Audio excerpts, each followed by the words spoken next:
para sa ikabubuti.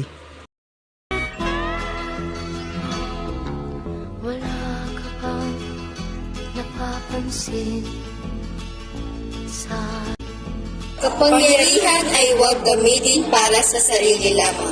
Isipin ang kapakanan ng ibang mga nilalang. Huwag abusuhin sa paraang makasarili. May dahilan kung ba't kayo ang binoto at pinili. ilog natin? Hindi na masama ang Pagbubulsa ng pera o pondo ng iba ay hindi dapat gawin ng masagawa. Ito pa rin ang pangakong kinalat sa publiko upang di masayang ang tiwala ng tao.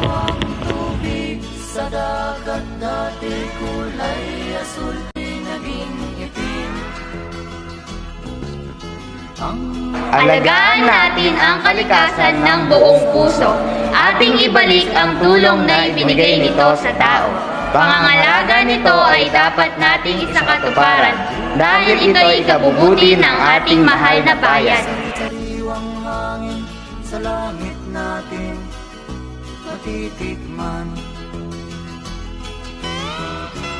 Mayroon lang akong Bilang mamayanan ng panahong ito, laging maging bukas palad at obserbatibo upang tulong-tulong natin maiayos ang mundong bigay sa atin ng Diyos.